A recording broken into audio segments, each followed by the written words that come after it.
장래의 복음 두 번째 시간입니다. 인정 다음에 위탁이 온다라는 제목으로 하나님 말씀 증거하겠습니다. 데살로니가 전서를 살피고 있습니다. 바울이 데살로니가라는 지역에 그리스의 제2의 도시라고 말씀을 드렸었죠. 이곳에 3주밖에 머물지 못했습니다. 왜냐하면 그 안에 유대인들이 폭동을 일으켜서 이 바울을 내쫓았기 때문입니다. 짧은 시간 신자들을 세우고 쫓겨 나왔기 때문에 그 성도들을 향한 사무치는 그리움과 걱정이 있었다는 것입니다. 잘 있다는 것들을 소식을 확인하고 너희들 이제 장래에 무엇을 준비해야 될지 어떤 일이 펼쳐질지 알려줄게. 그것을 목적으로 쓴 것이 데살로니가 전서라고 했습니다. 1장에서 살폈죠. 너희들은 택함 받은 자들이다. 말씀이 능력과 성령과 큰 확신으로 함께 온다. 그것이 너희들의 증거이다. 환난 가운데서 말씀이 또 올 것이다. 장래의 진노에서 너희들은 피한 존재이다. 그것을 첫 번째 시간에 말씀을 드렸습니다. 오늘 이제 2장부터는 삶의 앞으로 택한 자들의 삶 속에서 벌어지는 삶 속의 동기부여의 문제를 다루고 있습니다. 바울이 어떤 마음으로 이 데살로니가 성도들을 대했었는지, 자신의 내면에 진정성이 있었고 다른 이익을 추구하지 않았다라는 자신이 얼마나 마음을 다해서 이 성도들을 섬겼는지 설명하고 있습니다.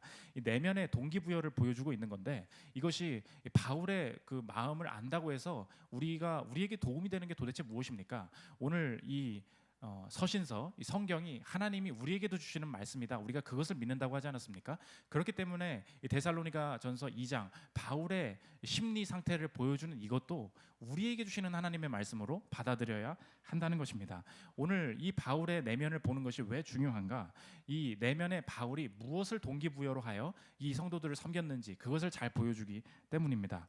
이 동기부여가 이 시대에 왜 중요한가? 우리가 살아가고 있는 이 시대가 외적인 환경에 따라서 이 내적인 동기부여, 하고 싶은 마음, 이 열정, 이런 것들이 많이 흔들리는 시대에 우리가 살고 있기 때문입니다. 한번 생각해 보십시오. 내가 막 열심히 일을 하고 있는데 누가 나보다 더 일찍 퇴근하는데 연봉을 들어보니까 훨씬 더 많은 연봉을 받는다. 그러면 그 말만 들어도 괜히 일할 맛이 사라지지 않습니까? 우리가 그 동기부여가 쉽사리 사라지는 시대에 살고 있다는 거예요. 어차피 이거 모아서 뭐 어느 정도 안 될 것 같으면 아예 뭐 저축할 필요도 없다. 이 저축해야 되는 열정 자체도 사라지지 않습니까? 왜 그렇습니까? 이 미래에 대한 전망이나 이 주변의 환경의 예측 때문에 예측을 더 잘할 수 있는 시대가 되다 보니까 오히려 열정이나 동기부여가 더 사라지는 시대에 살고 있다는 것입니다. 그래서 우리 교회 다니시는 많은 성도분들처럼 그 열심히 사는 분들이 일수록 삶의 동기부여, 열정을 유지하는 일은 굉장히 중요한 문제라는 것입니다. 우리의 삶에 여러 가지 오해나 좀 또 절망이나 절박함들이 많이 있더라도 어떻게 내 안에 기쁨으로 내게 맡겨진 일들을 감당해낼 수 있는지, 오늘 삶의 동기부여를 살피는 시간 갖도록 하겠습니다. 세 가지로 나눠서 살피겠습니다. 첫째로 동기부여의 변화, 둘째로 실행 방식의 변화, 셋째로 장래의 변화. 이 세 가지로 나눠서 살피겠습니다. 첫째로 살필 것은 동기부여의 변화입니다. 바울은 오늘 데살로니가전서 2장에서 데살로니가 성도들에게 너희들에게 내가 그때 어떻게 복음을 전했었는지 내 마음이 이런 상태였어. 이 진정성이 담긴 일이었고 다른 의도가 없었다 보여주고 있습니다. 이 바울이 떠난 이후에 왜 갑자기 이런 편지를 쓰느냐? 이 진정성을 의심하는 사람들이 있었기 때문입니다. 바울이 3주 만에 갔대. 그러니까 거짓 교사들이 와서 그러는 거예요. 야, 너희들 대충 신경 써주고 갔나 보지 뭐. 사실은 너무 바쁜 일은 따로 있었던 거야. 그러니까 간사한 애였던 거야. 너한테 관심만 좀 사고 간 거야. 불필요한 오해들이 발생할 수밖에 없었다는 것입니다. 그러니까 2장에서 바울이 편지를 바로 인사한 다음에 쓰는 게 무엇입니까? 나는 그 거짓 교사들이 말하는 것과 분명히 달랐다. 나는 아첨하지 않았다. 지금 보면 계속 얘기해요. 탐심의 탈을 쓰지 않았다. 나는 진정성 있게 이 길을 갈 수 있었다. 이걸 쭉 쓰는데 그럴 수 있었던 이유를 말을 합니다. 그것이 오늘 핵심인데, 나란 존재는 하나님 앞에 인정을 먼저 경험한 존재이기 때문이다. 이 의미심장한 말을 던집니다. 4절 한번 보십시오.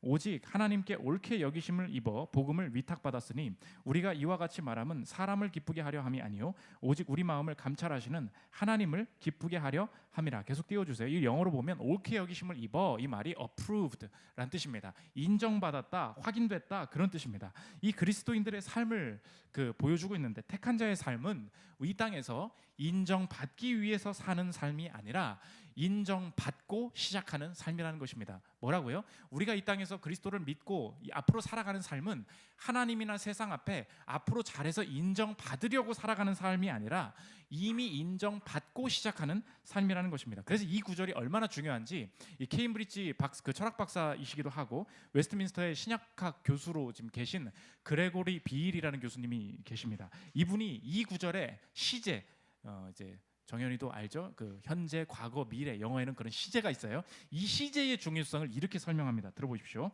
옳게 여기심을 입어, approved 그 단어 있잖아요. 그 단어는 과거 시제로 쓰였는데 그 다음 이거예요.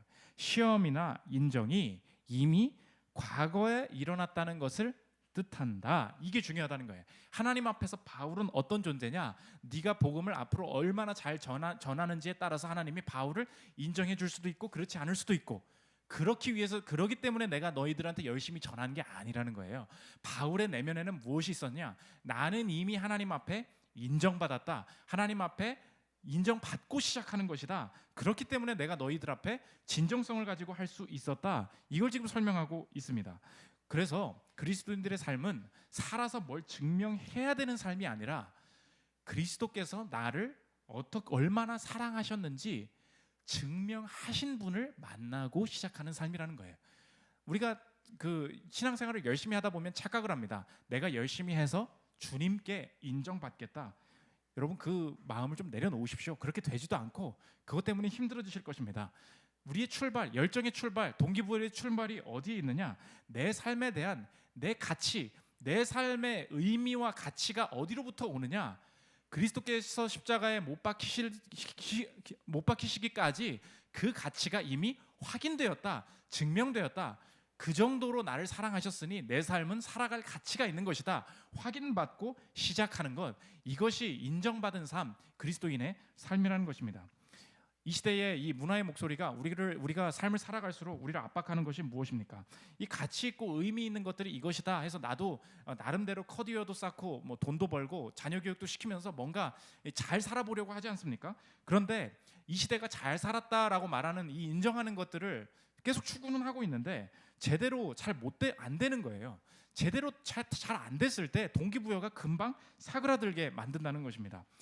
뭐 예를 들어 보면 취업이 잘 안 됩니다. 그럼 바로 드는 생각이 무엇입니까? 사회가 날 인정하지 않는 것 같아요. 그런 얘기 많이 해요. 사람들이 나를 필요로 하지 않는 것 같아요. 그러니까 이 취업의 과정이나 내용은 하나도 중요하지 않은 거예요. 좋은 곳에 취업만 잘하면 되는데 그게 잘 안 돼요. 그리고 이제 보니까 내가 갈 수 있는 곳이 얼마 없어요. 뭐 좋은 데는 내가 어차피 못 갈 게 뻔히 보여요. 그럼 요새 젊은 분들이 어떤 생각하는지 아십니까? 어차피 좋은 데 못 갈 거니까 가봐야, 내가 지금 갈 수 있는 곳 가봐야 잘 갔다고 아무도 인정하지 않을 거니까 제대로 준비하기도 싫은 거예요. 그러니까 취업을 할 수는 있어요. 여기 가면 되는 거지. 근데 마음의 생각이 어떻습니까? 기쁨, 열정, 동기부여 다 사라진다는 거예요. 왜 그렇습니까? 여기 가봐야 아무도 인정 안 하거든요. 그 인정을 위해서 살아갈 때 훨씬 더 이 열정이 쉽게 꺼진다는 것입니다. 이 남녀 간의 교제가 잘 되지 않습니다. 내가 이성한테 생각이 들죠. 이성에게 사랑받는 외모나 나이나 이 성격을 가지고 있는 게 아닌가 봐. 나는 사랑받지 못하는 존재인가 봐. 그런 다음에 이제 사람들이 이제 방황하는 게 뭔지 아십니까? 이것에 대해서 진지하게 생각하고 싶지 않아요. 갑자기 나한테 관심 있는 사람이 있다고 하면 바로 끌립니다. 갑자기 사귀어야 될 것 같아요. 왜 그렇습니까? 내가 진지하게 생각해 보기에는 인정할 사람이 많이 없어 보여요. 그러니까 이 마음이 어떻게 혼란해집니까? 당장 인정해 주겠다는 사람이 막 보이기 시작하는 거예요. 당장 사랑하고 관심 있다고 하는 사람에게 끌리기 시작합니다. 깊이 있는 이 생각도 다 사라지는 시대가 이 시대라는 것입니다. 중년이 되었습니다. 돈이 안 모여요. 그리고 내 나이를 세봐도 얼마 남지 않았어요. 이거 월급은 받고 있긴 한데 이거 모아봐야 뭐하냐? 지난 날의 후회가 너무 심한 거예요. 그러니까 재정적으로 계획 세울 필요가 없다. 중년이 돼서 갑자기 방황하시는 분들이 있어요. 갑자기 방탕해집니다. 왜 그런지 아십니까? 동기부여가 사라진 거예요. 열정이 사라진 거예요. 왜? 어차피 이거 몇 년 더 모아봐야 인정받긴 어려워. 보십시오. 결국은 한 분야의 인정을 찾아서 돌아다니다가 진짜로 내 안으로부터 나오는 평안한 열정이나 기쁨, 이게 다 사라지고 이익을 쫓아서 방황하면서 아무렇게나 살면서 열정이 다 사라지는 시대에 살고 있다는 것입니다. 1년 전에 한번 소개를 했는데 휴먼 스테인, 그 필립 로스라는 분이 쓴 소설입니다. 프랑스에서 젊은 대학생이 있었어요. 대학생이 귀족 가문 출신, 프랑스는 뭐 그런 거 있지 않습니까? 귀족 가문 출신으로 아무것도 안 해도 잘 살 수 있는 학생이었습니다. 근데 내가 내 손으로 무언가를 해봐야겠다 해서 미국에 유학을 갑니다. 열심히 해서 미국 교수가 됐어요. 교수가 돼서 이제 나도 이제 뭐 훌륭한 뭔가를 할 수 있을 것 같다. 교수 다 땄는데 근데 가르치는 게 별게 없는 거예요. 내가 할 수 있는 게 별로 없는 거예요. 내가 선택한 이 인생이 아무도 나한테 야 진짜 잘 살았다 인정해주는 사람이 아무도 없는 거예요. 내가 도대체 누구한테 이거 인정받으려고 열심히 산 거냐 하면서 이 소설이 이렇게 고백합니다. 들어보십시오. 무슨 말을 듣고 싶었느냐고? 그 애가 해냈어. 그 애가 해냈다고. 혼자 힘으로 아무도 알아주는 사람 없는 그곳에 혼자 건너가 해낸 거라고. 혼자 힘으로 해낸 거라니까. 나는 누구에게 이런 말을 듣고 싶었던 걸까? 그리고 그런 말을 듣는다고 뭐가 달라지는 걸까? 오늘 밤 비난의 화살을 돌릴 사람이 아무도 없다. 파멸을 초래한 타격을 가한 게 바로 자신의 손이니까. 누가 결정한 일이라는 거예요? 내가 한 거야. 내가 하고 싶어서 인정받고 싶었다고 해요. 근데 인정을 충분히 해줘야 안 해줘요? 안 해주니까 삶의 기쁨이 다 없어진다는 것입니다. 오늘 성경은 이 인정받기 위한 삶을 대항해서 어떤 삶을 소개하는가? 하나님은 내 삶을 가치 있게 여기신다. 인정한 다음에 오늘 제목과 같습니다. 그리스도인들의 삶은 인정 다음에 위탁이 온다는 거예요. 이 땅에서 내가 감당하는 것들은 내가 열심히 해서 인정받아야 되는 행동으로 바라보지 아니하고 이것은 하나님께서 위탁하신 것으로 바라본다는 것입니다. 오늘 바울이 자신의 일을 처리하는 순서를 분명하게 이야기해 주고 있어요. 4절 한번 다시 보십시오.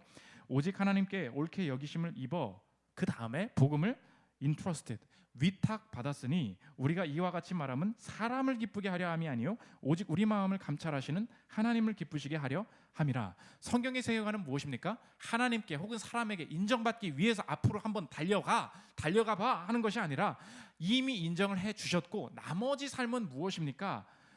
위탁해 주신 거예요. 잠시 우리에게 맡겨주신 거라는 것입니다. 그래서 쇼핑몰에서 많이 얘기하죠. 써보고 나서 한번 결정하세요. 써보고 나서 결제할지 결정해 주세요. 하나님이 우리한테 카드 들고 너한테 결제를 해줄까 말까 내가 좀 고민이 많이 된다. 이렇게 우리가 생각을 되는 거예요. 그러니까 살다가 죄를 짓고 혹은 뭐 제대로 되지 않으면 하나님이 나를 기뻐하지 않으실 것이라는 오해에 많이 사로잡혀 있습니다. 결코 그렇지 않습니다. 하나님은 뭐예요? 이미 결제하셨다는 거예요. 결제한 다음에 이 위탁하신 일의 의미가 있다는 것입니다. 그래서 지금 어느 때나 우리의 삶에 중요한 것은 얼마나 이것이 나를 가치 있게 만들어주느냐 이렇게 우리의 삶을 판단하면 안 되고 이 삶이 이 상황 자체가 하나님이 위탁하신 상황이 맞느냐 이걸 물어야 된다는 거예요. 거기서 열정이 다시 시작된다는 것입니다. 월급이 적을 때에도 홀로 있을 때에도 이성 간의 관계가 좋지 않을 때에도 이것 때문에 이거 해봐야 내 인생의 평안이나 의미가 빼앗기는 것이 아니라 이것이 이미 인정하신 그분께서 내게만 위탁하신 일이 맞느냐 그분과의 관계 속에 이 일의 가치가 생긴다는 것입니다. 지금 거짓 교사들이 왜 바울과 달리 진정성이 없었는지 아십니까? 얘네들은 자기가 챙겨야 되는 사람들이었어요. 자기가 인정받아야 됐다고. 그러니까 데살로니가에서 와서 말하는 거예요. 막 말로 언변, 그때 당시는 이제 언변들이 유행했으니까 막 말을 하고 뒤에서 돈을 끌어모읍니다. 뒤에서 자기 것을 챙깁니다. 왜 그래요? 내가 이 일을 통해서 내가 인정받는 일을 해야 되는 거예요. 요즘도 많이 그 유행이 하지 않습니까? 이 그 고위 공직자분들께서 직을 맡으셨는데 직 대신에 집을 택하셨다. 왜 그렇습니까? 이 직의 명예보다 집에 대한 것이 내 인생의 미래를 훨씬 더 진정성 있게 만든다고 믿는 거예요. 그러니까 그 사람들을 우리가 뭐 욕하고 그런다고 될 일이 아닙니다. 사람이 그렇다는 거예요.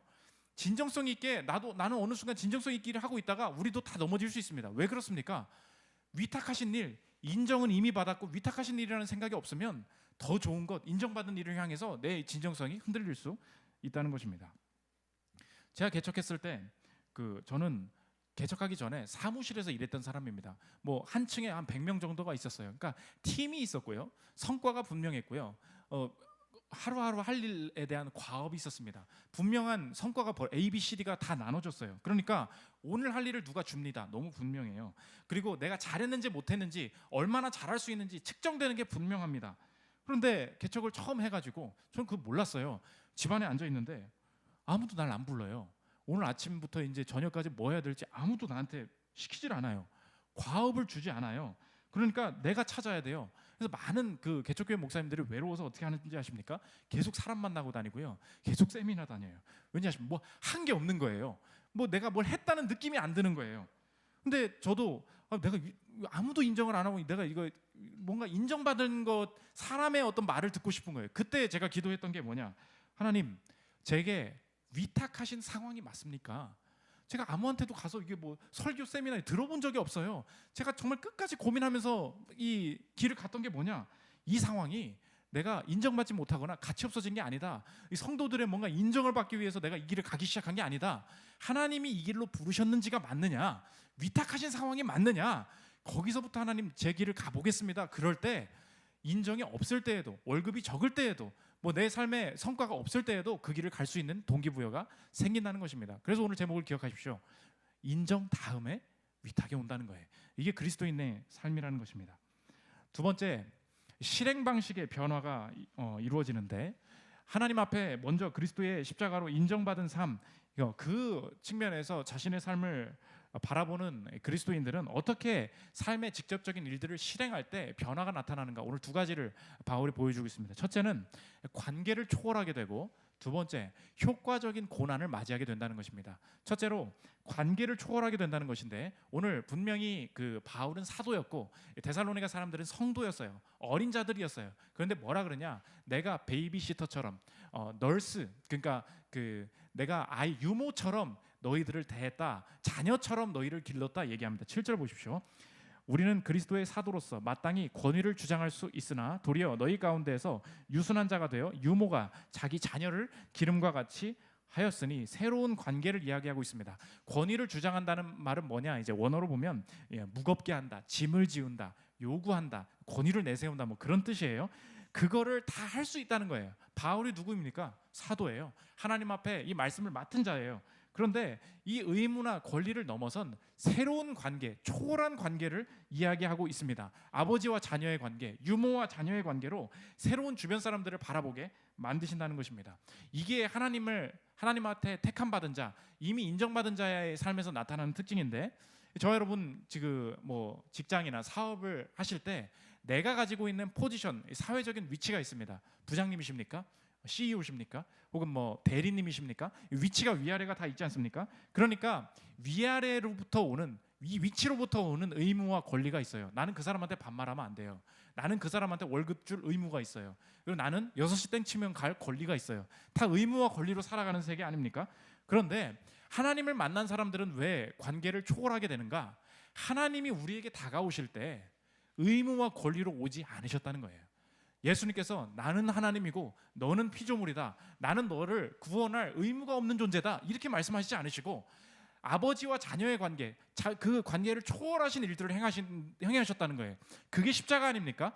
그것을 만난 자들은 바울과 같은 일들이 벌어진다는 거예요. 앞으로 인생을 살아갈 때 관계 속에서 하나님이 어떤 그 초월되는 일을 펼쳐주시냐, 분명히 상사와 부하예요. 분명히 부모와 자녀예요. 그런데 그것을 넘어선 관계를 초월한 일들이 벌어진다는 것입니다. 지금 유모래요. 사도 아니에요? 근데 난 유모래요. 선생 아니에요? 근데 난 아버지래요. 이 의무와 권리를 넘어선다는 것입니다. 바울이 지금 권리를 무시하냐? 그렇지 않아요. 바울이 다른 곳에서 고린도전서에 보면은 사도, 그러니까 가르치는 자들은 마땅히 그 가르침의 대가를, 수고한 생활비를 받을 의무가 있다, 이렇게 얘기합니다. 고린도전서 9장 9절부터 보십시오. 신명기를 인용하면서 이렇게 얘기합니다. 모세의 율법에 곡식을 밟았더는 소에게 망을 씌우지 말라 기록하였으니 하나님께서 어찌 소들을 위하여 염려하심이냐. 도대체 무슨 소리예요? 곡식을 떠는 소가 있으면 소가 일을 하죠. 그러면 망 씌우지, 못 먹게 하지 말라는 거예요. 얘도 먹고 살아야 되지 않겠니? 그 얘기예요. 10절 이렇게 얘기하지 않습니까? 오로지 우리를 위하여 말씀하시지 소 얘기 아니라는 거예요. 과연 우리를 위하여 기록된 것이니 밭 가는 자는 소망을 가지고 갈며 곡식 떠는 자는 함께 얻을 소망을 가지고 떠는 것이라. 의무와 권리는 당연히 있다는 거예요. 그것마저 무시하면 아무것도 아닙니다. 그런데 하나님의 관계를 경험한 사람들은 그것을 초월해서 일하게 된다는 것입니다. 최근에 교회의 가르침을 오해해서 교회도 기업이나 사회단체랑 똑같다 이런 생각을 하시는 분들이 교회에 들어와서 추진하시는 일들이 뭐냐 그러니까 뉴스에 나오더라고요. 봤더니 외부에서 이제 교역자들을 부추겨서 부교역자들이 교회 안에 노조를 설립하게 만들겠다 이런 일들을 진행하고 있는 것들을 보게 되었습니다. 세부 권리 조건들이 뭐냐면 되게 신기해. 저도 혹하더라고요. 교회에서 부교역자가 새벽 예배와 저녁 예배를 인도하면 그 참석하는 목사들에게 추가 수당을 주어야 된다. 이런 규정들이 있어요. 그래서 제가 솔깃하더라고요. 우리 교회도 지금 아무것도 없는데 막 만들려고 그래요. 수요 예배도 만들고 목요 예배도 만들고 수당을 좀 받아야 되겠다. 이런 생각을 좀 했습니다. 이제 권리를 신장시키고 보장해주기 위해서 그런 일들을 한다. 뭐 나쁘게 생각하고 싶진 않습니다. 그런데 착각하고 있는 게 있어요. 교회가 회사라는 거예요. 교회의 가르침도 이 세상과 똑같다는 거예요. 그렇습니까? 교회에서 가르치는 것은 무엇입니까? 권리를 무시한다 아니에요. 권리는 아무 소용없다 아니에요. 권리를 인정한다. 소에게 망치우지 말라. 그런데 뭘 더 이야기합니까? 권리를 초월한 유모, 부모, 아버지로 보는 이 세계가 있다는 것입니다. 누가 뭐 새벽 예배 나와서 하면 돈 더 주고 누가 뭘 더 하면 뭘 하고 그걸 뛰어넘는 이야기가 있다는 거예요. 마찬가지입니다. 여러분이 사업장의 주인이십니까? 알바나 뭐 직원이나 네 부하 어떤 직원들에게 시급과 급여만 주는 것이 내 권리지 여기까지가 아니에요. 그 사람의 인생을 자녀로 보는 어떤 그런 시각이 생긴다는 것입니다. 왜? 내가 그렇게 해야 하나님 앞에 인정받는 게 아니에요. 주님이 그 방식으로 나를 인정해 주신 거예요. 일하기 전에 날 인정해 주신 거예요. 그러니까 일하러 온 그 사람도 그 사람의 삶을 신경 써주는 것, 추가적인 배려를 하는 것, 하나님의 일하심이라는 것입니다. 여러분이 알바생이십니까? 직원이십니까? 이 해외에는 이 권리에 대한 인식이 더 강해져서 6시가 땡쳐요. 근데 5시 50분부터 이 줄을 서서 서비스 센터에서 그 줄을 받으면 5시 50분부터 이 사람이 그 수리를 해주면서 옷을 이제 벗고 있대요. 옷을 갈아입고 있대요. 왜? 6시 땡치면 가야 되니까. 50분부터는 4시간이라는 거예요. 그러니까 막 뒤에 있는 사람들이 막 초조하게 기다려요. 내 앞에서 끊길까 봐. 앞에 사람이 와도 간대요. 왜? 6시 넘었잖아. 6시 넘었잖아요. 틀린 말이에요? 맞는 말이에요? 맞는 말이에요. 그거 권리 있어요. 그런데 하나님의 말씀은 그게 아니에요. 권리가 없다는 게 아니에요. 권리를 초월한 것, 그 안에 하나님 나라가 있다는 것입니다. 여러분이 그냥 시간제로 일하는 사람일지라도 필요한 상황들이 보이십니까? 내가 의무는 아니에요. 더 해보십시오. 그 초월 속에 서로 안에서 일하시는 하나님 나라의 이 열매가 있다는 것입니다. 그 새로 오신 교회 분들한테 우리 교회 관계를 설명하면 그 저희 교회 이제 학연, 지연, 혈연 다 있는데 이제 군연이 있잖아요. 군대 때문에 오신 분들. 그래서 많은 분들이 그래요. 어떻게 군대에서 그런 일이 가능하냐는 거예요. 밑에 애들은 위에 저기 까기 바쁘고 위에 애들은 밑에 뭐 부려먹기 바쁜데 어디 이렇게 오래 다니시는 거 보면 돈으로 매수했느냐 뭐 그런 말씀을 하시는 분들도 있었어요. 어떻게 군대 다니는 사람을 이렇게 계속 함께 할 수 있느냐. 추가적인 관계가 있는 것입니다. 여러분 뭐 이런 얘기를 들어야 돼요. 어떻게 팀장님이랑 그렇게 하실 수 있어요? 어떻게 시부모님이랑 그럴 수 있어요? 어떻게 장인어른이랑 그럴 수 있어요? 요새 유튜브에 나오더라고요. 그 하준 파파라고 유명한 분 계시지 않습니까? 하준 아빠라고 그 제가 아닙니다. 하준 파파가 그 유튜브 클립을 보니까 장인어른이랑 뭐 목욕탕에 가는 이야기가 나오더라고요.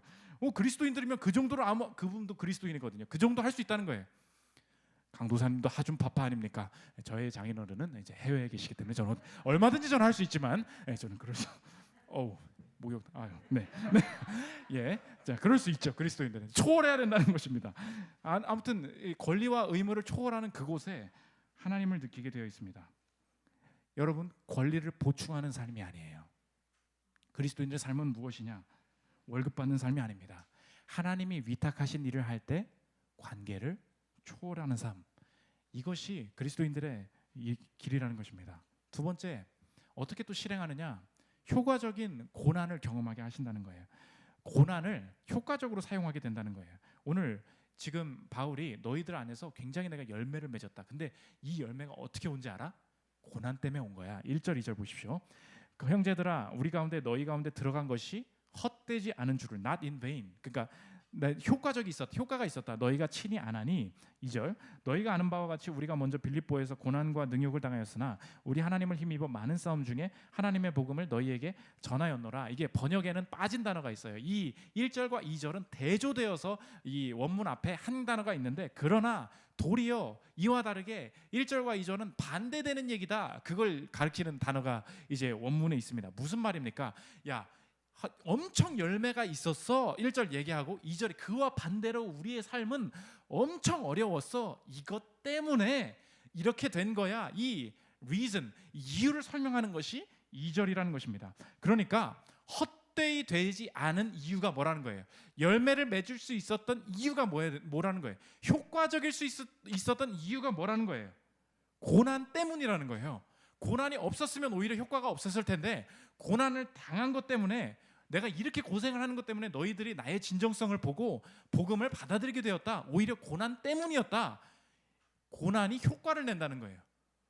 우리가 꼭 기억해야 될 게 여러분 의미 없는 고난은 없지만 이해되지 않는 오늘 찬양했잖아요. I don't seem to understand. 도저히 내가 알 수 없는 고난이 있어요. 하나님이 선하게 사용하시게 됐지만 도저히 모르는 고난도 있어요. 혹은 내 죄악을 나를 성숙하게 하기 위한 연단을 위한 고난도 있습니다. 그런데 성경에서 말하는 신비는 뭐냐면 고난 중에 꼭 기억해야 될 게 뭐냐. 하나님이 우리에게 고난을 주실 때 고난이 효과를 내도록 고난 때문에 그것 때문에 열매가 나도록 하시는 일이 분명히 있다는 것입니다. 그래서 여러분이 커리어나 많은 일들을 계획해 나갈 때 하나님이 고난을 주실 때 나중에 보면 그것 때문에 효과가 나는 경우가 있는데 이번 주에도 그 MBC에 나 혼자 산다에 나왔던 그 개그우먼인데 김민경 씨라고 이제 개그우먼이 있지 않습니까? 이제 좀 체격이 있으신 이제 여성분이신데 그분이 그리스도인이에요. 그 신봉선이 처음으로 전도를 해서 교회 데려간 이제 그리스도인입니다.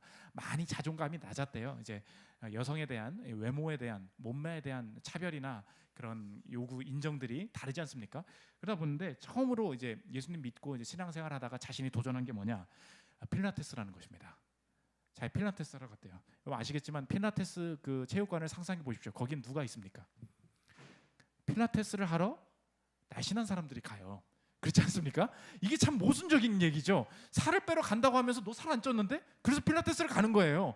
살찐 사람들은 뭐예요? 다 집에서 그냥 뭐 다리 운동하고 끝나잖아요. 왜 그렇습니까? 쪽팔린 거예요.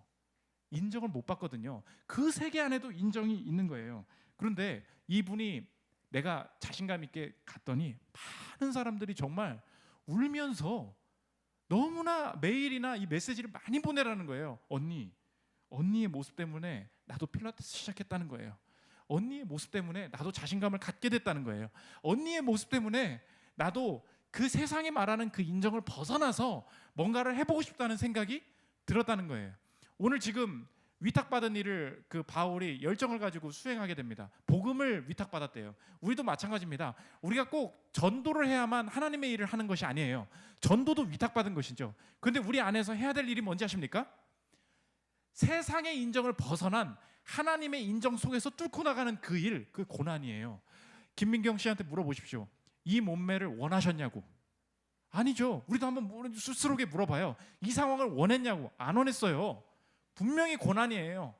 누가 힘들지 않대요. 누가 세상적인 인정이 없다는 거 누가 몰라요. 우리 눈치 있잖아요. 다 알아요. 그런데 뭐예요? 이 고난 때문에 일어난 일이 뭐예요? 김민경 씨 자신은 원하는 게 아니지만 하나님께서 원하셨던 그 일이 효과를 낸다니까요. 마찬가지입니다. 우리의 삶에 여러 가지 그 스펙의 어떤 현실적인 어려움들 계속 가보십시오. 내가 가지고 있던 그 백그라운드 때문에 위로받는 사람들과 내가 그 백그라운드가 있었기 때문에 이 시대에서 인정받는 일들이 있을 거예요. 이 국내에서밖에 살지 않았는데 뭔가 외국어를 잘해요.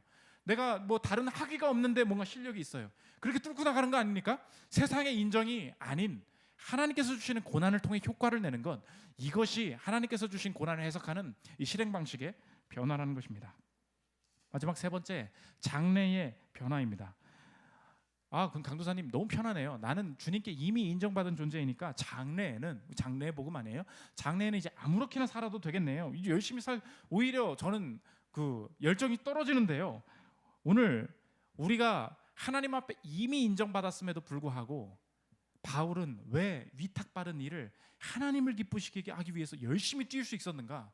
이미 인정받았음에도 불구하고 가만히 있지 않고 왜 열심히 살았는가? 바울이 오늘 그것을 설명하는데, 우리가 인정받은 삶 이후에도 왜 경건하게 살고 열심히 살고 이 전진을 해야 합니까? 우리의 삶이 인정받을 수 있었던 이유 자체가 가만히 계시지 않았던 그분 때문이라는 거예요. 우리가 착각하지 말아야 될 게, 우리가 죄를 지었습니다. 하나님과 떨어졌습니다. 하나님께서는, 이게 신학적으로 되게 중요한 문제인데, 하나님은 죄인을 구원하실 의무가 없으신 분이에요. 그렇죠? 하나님께서는 스스로 하나님과 멀어진 죄인을 구원할 의무가 없으신 분이라고요. 그런데 예수님께서 이 땅에 오셔서 나는 아무 죄를 짓지 않았어. 그래서 나는 하나님 앞에 이미 인정받은 존재야. 그래서 가만히 있으면 돼. 그랬으면 우리에게 구원이 오지 않았다고요. 우리에게 구원과 인정이 오게 된 계기가 무엇입니까? 가만히 계실 수 있었으나 가만히 계시지 않고 자발적으로 권리와 의무를 뛰어넘어 관계를 초월한 일을 행하신 십자가의 그 사건 때문에 우리의 삶에 구원이 주어졌다는 거예요. 그 적극적으로 일하신 그분이 계시기 때문에 내 삶이 살아났다는 것을 아는 사람들, 믿는 사람들은 다르다는 것입니다. 아, 내 삶도 마찬가지다. 이미 영생을 누릴 뿐만 아니라 이 땅의 삶도 열심히 살아야 되는 이유가 무엇인가? 나도 자발적으로 장래의 일 속에 권리를 초월해서 하나님의 일을 향해 하나님을 일을 수행해 나갈 때 하나님의 기쁨이 될 뿐만 아니라 이 땅에서 많은 것들을 이룰 수 있으리라라는 설렘이 생기게 된다는 것입니다. 그래서 오늘 4절에 과거 시제 어프루브드가 나왔다 했잖아요. 현재가 함께 나온다. 이 4절이 굉장히 중요한 구절인데 4절 다시 보겠습니다.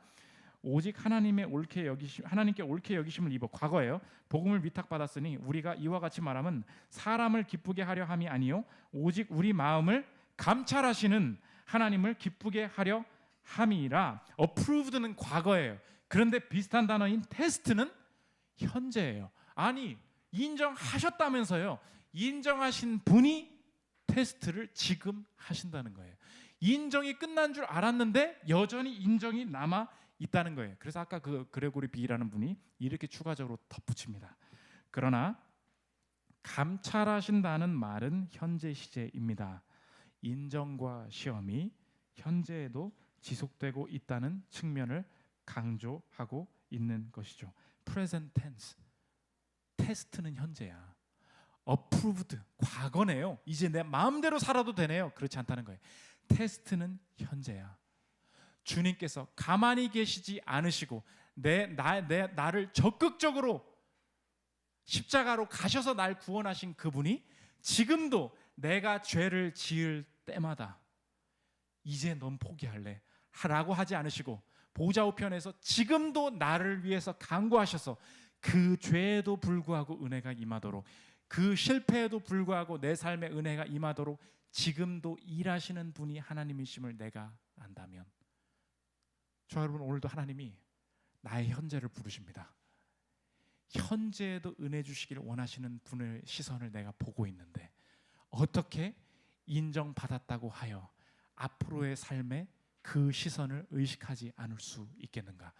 그것은 앞으로 인정하기 위한 테스트가 아니요, 주님 앞에 다른 사람의 인정이 아니요 주 앞에 기쁨이 되기 위한 내 안에 자발적인 열정이 솟아나기 시작하리라. 그 열정이 우리 안에 생긴다는 것입니다. 저 여러분, 이 세상의 인정이 없으면 동기부여 열정이 다 사라지는 이 시대 속에 주님의 인정이 있었고 기쁨 가운데 지금도 적극적으로 우리 안에 일하시는 그분을 따라 하나님의 기쁘신 일을 실행하는 저 여러분들 되시기를 기도합니다. 내일 일은 남 몰라요 찬양하고 기도하는 시간 갖도록 하겠습니다.